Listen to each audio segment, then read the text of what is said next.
Okay, so we're talking about superannuation, and in the first segment you've explained that superannuation is designed to help us prepare for retirement, and the changes that the Hawke and Keating government brought in were to incentivise a greater participation in this scheme, because we've got an ageing population. We're always told that there's not going to be a population when it's our turn to retire, and so we need to prepare for it ourselves because we can't rely on the government. And to whatever degree that's true, the point remains, we need to take responsibility for our own retirement. And then the rules start changing. So tell me about the changes in taxation and incentives that have been offered over the last 25 years and how that's impacting the participation, which is the great goal. Okay, sure, Dave.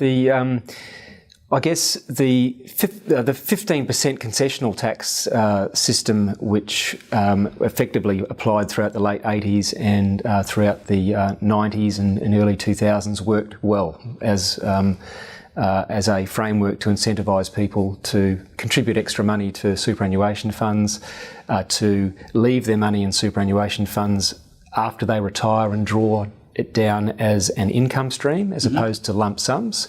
There was a very strong tax incentive to do that. So the system was working very, very well. The Howard and Costello government in 2006-07 introduced a major superannuation reform package, but which was a very positive one. The system had got quite complicated. There'd been a number of tax tweaks along the way, and the way our super and tax system works is that amendment after amendment after amendment typically leads to a lot of complexity and anomalies, and so there needs to be a bit of a reset button pushed at a point in time. That's what happened in 2006-07. And a whole bunch of complexity got removed from the superannuation system. It was a hugely unexpected but positively received package of measures, which involved maintaining the 15% concessional tax rate on your super contributions, but removed any taxation from your superannuation benefits if you were prepared to leave them in the system until after the age of 60 and before you drew them down. So the whole taxing framework became far more generous for those who were prepared to leave their money in the system for longer, and the reward for that was for any taxation to be eliminated on their assets. So you're saying they incentivised leaving it there beyond 60. Was there ever an option not to? Because my understanding is you can't take it out before retirement age. No, that's right, but the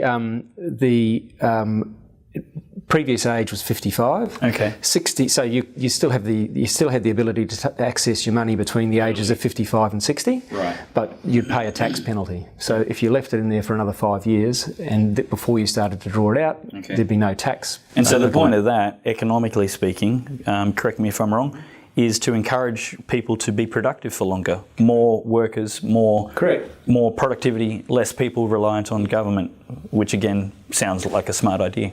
Correct, and the assets, in addition to the benefits that you would take out of superannuation after the age of 60 being tax-free, the further advantage was that the assets that you held in your superannuation account and the earnings on those assets would be tax-free as well if you didn't take lump sums out and if instead you took out a income stream or a pension. Yep.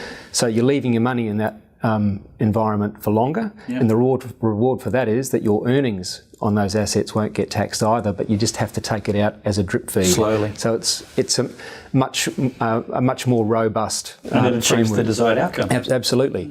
Now the tax-free earnings piece was not a Howard and Costello initiative.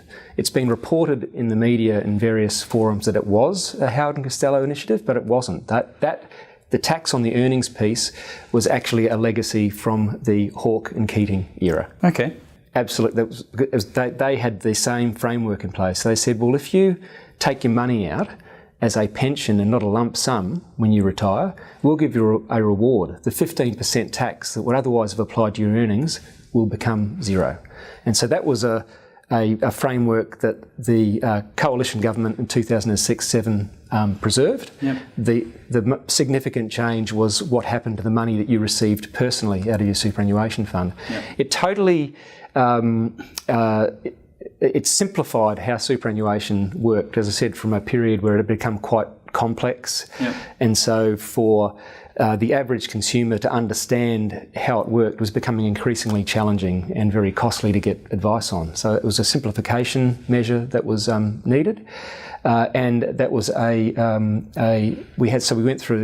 then went through a simplification era from 2006-7 to the federal budget of 2016. So we had a decade of simplicity and certainty, and what I would expect to be higher engagement. We saw a superannuation pool of assets increasing, which in the scheme of things, if you're taking a long-term view, is good for the long-term economy. So in simple terms, the superannuation policy was working. Mums and dads, small business owners, employees even, were contributing to their future on top of whatever was compulsory if they got any. Correct. And that was lightening the future load of the Australian budget. Absolutely, absolutely. And what has to be remembered here as well is that what Howard and Costello introduced with their simplification package was also a replacement of a end benefit cap system that Hawke and Keating had put in place, where if you had assets above a certain level, there was a tax penalty. They abolished that and said, well, we don't really care too much about what your balance is in superannuation, but we will put some annual constraints on how much you can actually put into a superannuation fund. So we'll put the brakes on that way. And that's appropriate, because there should be some control over how the generous tax concessions are distributed across the population. Yeah, that makes sense. So you said that was all nice and stable up until last year. Correct. So the 3rd of May 2016, Treasurer Morrison stood up at 7:30 p.m. and announced the most fundamental regressive package of superannuation reforms that I've ever seen and that my colleagues in the industry have ever seen. Nobody saw it coming. There was no consultation. It was foisted on us at the 11th hour. Yep. And why I say it was regressive is because it effectively reintroduced the complexities that had been removed back in 2006-7, but in a slightly different form. But complex, nonetheless, appallingly complicated. As we sit here today, Dave, the package of legislation to give effect to those reforms is still not complete. It's intended to be operational from the 1st of July 2017, less than 2 months away, and it's still not complete. Other than complexity, what's the actual impact on the average person or anybody contributing to superannuation? So this is the trick. The vast majority of Australians with superannuation probably won't be directly affected by the reforms that were announced last May. The government itself argued that about 3% of the population would be directly affected by the reforms announced. Full stop. The problem with that message is that because superannuation is such a long-term investment vehicle, it requires confidence. It requires confidence in the community. You ask anybody in the community about superannuation and the typical reaction will be, it's too complicated, it's too hard, I don't understand it. Absolutely. I get all this paperwork at the end of the year, I don't know what to do with it, I don't really know what it means. And so there's a total disengagement, which is tragic. And so what happened last May in the federal budget with that announcement of the reforms is less about the apparent 3% that will be affected. It's all about the 97% of the community who all they heard was they've changed superannuation again. They've changed superannuation again, and yet they still want me to put in extra money into this system where they've just shifted the goalposts again. That's right. You might be talking about 3% now, but what you've just done is entertain the possibility that you can change the rules whenever you deem it budgetarily necessary because you've been overspending and over borrowing.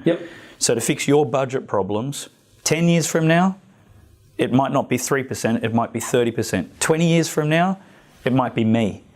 And so everybody's now thinking, you say 3%, but we're just hearing the game's changing, the goalposts are moving, so less incentive because there's more risk. Correct. And as I said, it is such a long-term savings vehicle that people have to have confidence in it. That's right. And you will not engender confidence if you keep shifting the goalposts. Little tweaks here and there are fine. We live with that every day of our lives. If you run a business, there's always something happening where there's some new regulations you have to comply with, etc. But the types of changes that were foisted on us all last May weren't tweaks. They shifted the goalposts, and I don't care what anybody says, and what anybody would argue, there were retrospective elements to it as well. Yeah. There were people who had complied with the framework that was in place up to that time, genuinely, and had done the right thing by the Australian people, who had effectively a new tax imposed on their assets held in superannuation that wasn't there beforehand. That's retrospective on any view. It's very disappointing, and I think you hit a powerful word, because regressive is usually the word that conservatives use to describe the opposite ideas that we value. And this is coming from an allegedly conservative budget. Let's talk about more of the detail of the current and proposed changes in last year's budget and this year's budget in the next segment. Okay. Thanks for watching. If you really enjoyed that video, please give it a thumbs up and subscribe to my channel. Have a look at this great video next, and check out the website for even more interesting articles and episodes later.